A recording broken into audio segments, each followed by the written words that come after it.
Welcome to the world of stand-up. Hey. Anyway, this on? We rolling? We're rolling. We're heading right in, friends. Right in, okay? I watched my last episode and I realized I didn't go right in. I sat and did this.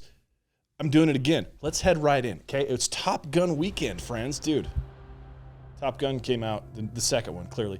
I didn't know this, but that second one had 3 release dates. It was supposed to have been released like in 2012 or something. I mean, it wasn't that old, but I want to say 18 and then 19 and then 20, and then they pushed it out to 2022. Wow. By the way, for the 6 of you that didn't like the movie, I'm sorry your taste in movies sucks, because what do we have with this new Top Gun movie? Pro America, awesome. There was American flags everywhere, and there was nobody having microaggressions because of the American flags, bro. You know how great that feels to be like, hey, there's also American exceptionalism because everybody that was a fighter pilot in that movie was an awesome fighter pilot. They were one of the best ones in the world. We're here because you're looking for the best of the best of the best. And the diversity was believable. They weren't trying to push along some fucking 350-pound lesbian as the best fighter pilot in the world. That's nice, because I can believe that. I believe I can fly. I can be like, there's American flags, there's great music, there's fighter pilots, there's American exceptionalism, we're the best of the best. And there's no superheroes in it. There's no superheroes in the movie, which I can't remember a great big blockbuster movie in the last, shit, dude, how long has it been? 5 years? Well, the ones that Hollywood did, all of them are blockbusters. Like the last one's Doctor Strange. Like everything's in the Marvel universe or the Star Wars or the whatever. And now they're like, nah, we're talking about fighter pilots, man. It's awesome. I got to be real though. I bet you I was not the only one that did this. So after I watched the second one, I went back and watched the first one. I didn't do it the other way. I didn't pregame by watching Top Gun 1. What would you call it? Just Top Gun? Top Gun 1? Just Top Gun? That's just boring though. Dude, I loved how they had like the exact same scene to start both 1 and 2. Same music, they had the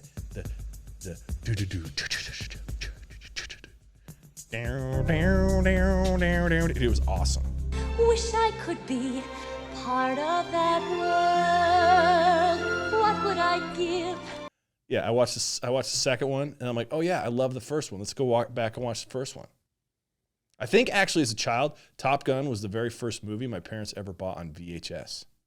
And I remember, dude, it was. I remember this because it had a Pepsi commercial at the beginning of it. And it was only like $20 as a VHS tape back then, which was in the 17th century, clearly. Because some of you kids are like, VHS tapes? What is that? Is that like DVDs? No. Earlier than DVDs. Okay, anyway. It's what a Blu-ray used to be. Dude, I don't have time for this shit. Anyway. Yeah. But watch this first one after the second one. I got to be real, man. I got triggered watching that first one. Because sometimes when I see stupid storylines in movies, I'm like, what the fuck are you doing, dude? This one was case in point, man. You watch the very beginning of the Top Gun movie, and it says they show the scene where they're like, they've got the like Kenny Loggins is doing the danger zone thing, and then it like cuts to like somewhere in the Indian Ocean, and it's got Merlin and Cougar are flying. They're in one plane, and then Goose and Maverick are in another plane, and they see this like MiG come into the thing, and a MiG is a Russian plane. Stands for Mikhail Igweb. It's 2 names. An I in Russian, I guess, is and. So M and G. That's what a MiG is, but you don't know that. You just see this black plane with a red star on it. And then, Cougar in the movie's like, well, I'm gonna go high and right, see if he's alone. Like we couldn't look. Like you just couldn't see on the radar. Open your eyes! Is he that far at a radar? You can't see. Oh, there's a beep. There's another dot. Like you had to go fly somewhere else, see? And then right when he does that, you see this in the screen. There's these 2 MiGs flying. And one of them then engages Cougar, and you hear the beep, beep, beep, beep, beep, beep, beep, beep, because he gets him in his sights. And he starts fucking with him. He's not going to shoot him down. He's fucking with him. And Cougar loses his shit, man. And then, Maverick, because he's Maverick, he's like, bro, I got you, man. And he fucking whips around and gets on that ass or whatever. And then the MiG flies away. Or did they shoot the MiG? Can't remember. It don't matter. That's not the important story. The important part of the story was that Mav and Goose, then they start flying to the carrier, and Cougar is just losing his shit, man. He's just can't fly. And his co-pilot dude, or they call him his Rio, R-I-O, I don't know what it means. And he's like, come on, Cougar, we got to go. Like he's trying to get him to go, and he's just like wobbly, can't handle it. Anyway, Maverick goes, almost lands, gets in trouble, goes back and get him, guides him in, it's all good, right? You think, oh man, this is a cool, feel-good story about a guy that's loyal to his buddy and made sure he didn't die or whatever. But then they have a scene where there's this like sweaty dude that's smoking cigars all the time.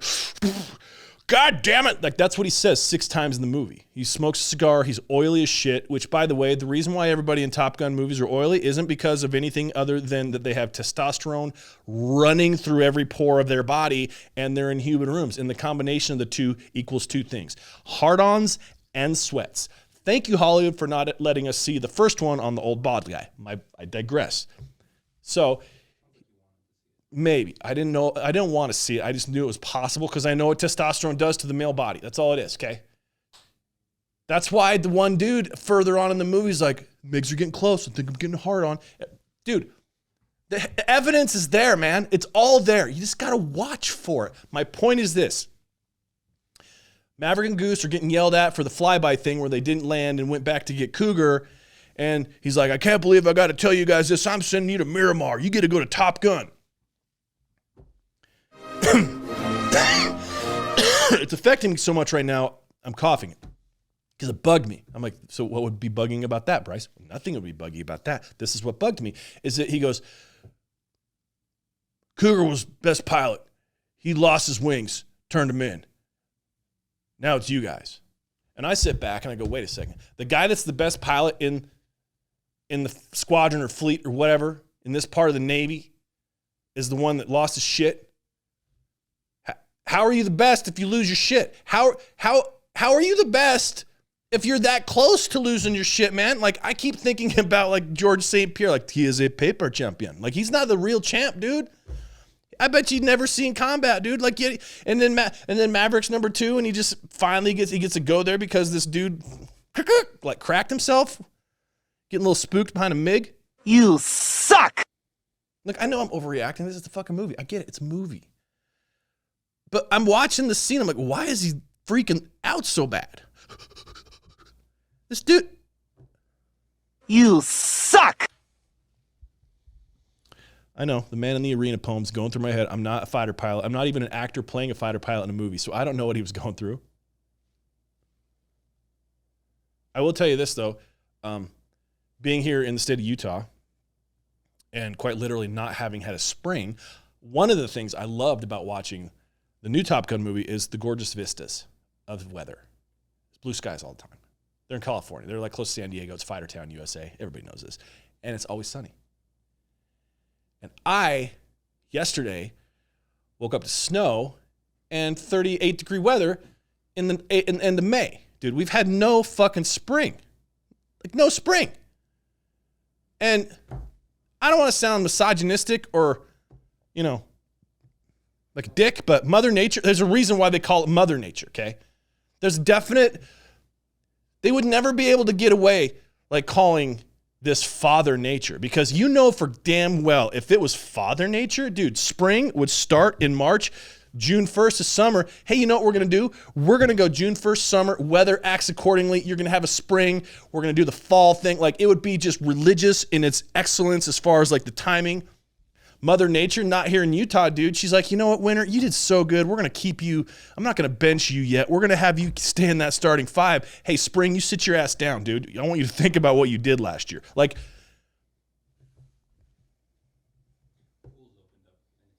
I don't give a shit if the pool's opened up, man. I don't need to, like, swim in a Slurpee, Because, anybody that would go to a pool at 40 degrees, them being at the pool is the last thing you got to worry about. They're telling you in plain sight, like, bro, I ain't good. Like, I'm cracked, okay? So, the pools are open, but I got to get out of Utah, man. This is some bullshit. It did make me laugh though. Like my wife and I went to a bar after the Top Gun movie, and we ordered 2 waters. And the bartender goes, "Yo, man, you want to keep that tab open for 2 waters?"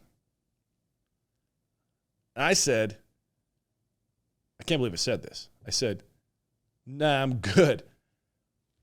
I think I'll handle it if I got 2 more free waters I need to order. We're tight, bro." You know, sometimes when I get wound up about stuff, I think about it's a good thing I'm going to therapy. And then I realize I don't like therapy. Why am I thinking about therapy right now? I shouldn't.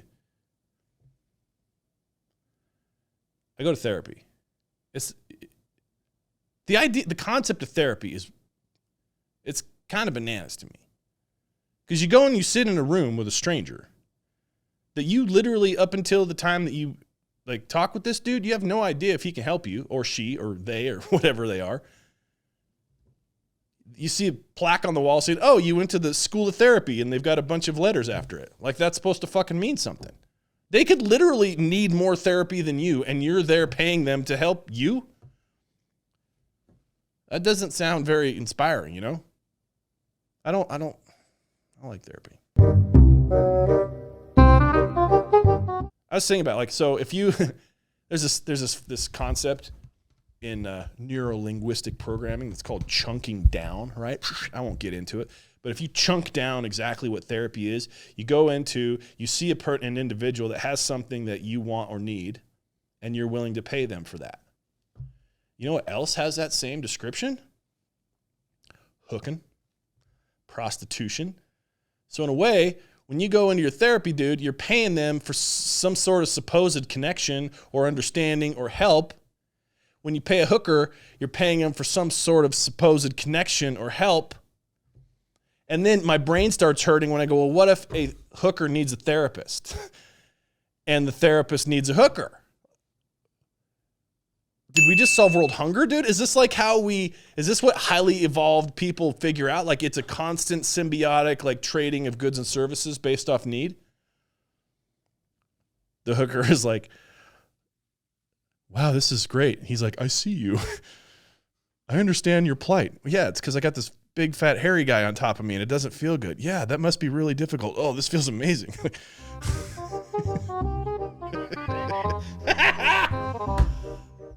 God damn it. Dude, I tell you, I need therapy. I didn't realize how much, so my stand-up comedy stuff is like it's a caged room that I kind of keep off to the side of therapy. Like I don't talk about this shit in therapy. I'm just like, yeah, that's a good idea. Maybe I'll try that. What do you want to say? Nothing. I don't want to fucking tell you a thing. Like that's another thing that I've found to be hilarious. I don't lie at all in therapy. I'm kind of like really, I mean, sometimes I don't get a chance to fucking speak because it's, you know, the therapist has other things he feels important to figure out. I mean, I go to therapy with my wife, so that tells you everything that I'm trying to say without having to say it. You know what I mean? Yeah, sometimes I'm not the focus in therapy, which is fine. It's fine. I don't need to be the focus in therapy. And then when he tries to make me the focus when I haven't been the focus in therapy, I don't talk. Winning. Not yet. He doesn't mean as well. We keep trying to say, like, we should probably go to therapy one-on-one. Because we did it backwards. Like, we came together first, and then anyway, it doesn't matter. So, yeah, dude. So, yeah, I'm going to go back. I'm going to double down on that part. I think that therapy is a form of prostitution. And as we know, like, sex work is real work. So if you don't talk in therapy, is that the same as paying for a hooker not getting it out? Probably. Yeah. My producer just asked if I don't talk in therapy, is it the same as paying a hooker and not nutting? And I agreed. Yeah, it's fucking stupid. Because then I realized, yeah, I'm paying to do that, aren't I? You know what? I'm going to start talking, dude. I'm going to start talking in therapy now. That just seems more effective, I guess. Or, oh my God, I can't believe I just didn't realize this. I could just not go anymore. There it is, bro. Full circle. I'll go get a hooker and not go to therapy. No, that doesn't work either. Jesus, man.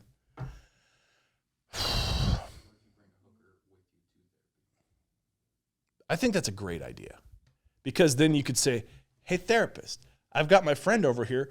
Her name is Cinnamon or whatever. You seem like you might need some cinnamon in your sugar, you know? And you'd watch this guy, because he's fat, like pull on his shirt. What is it about fucking fat guys that pull on their shirt? It's a former fat guy, too. If you can tell anybody that used to be fat that even when they're not fat now, they pull on. I do it. I pull on my shirt, dude.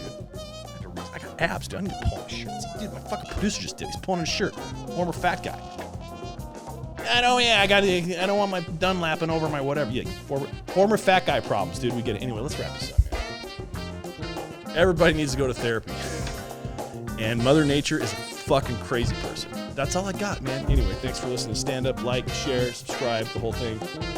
See ya.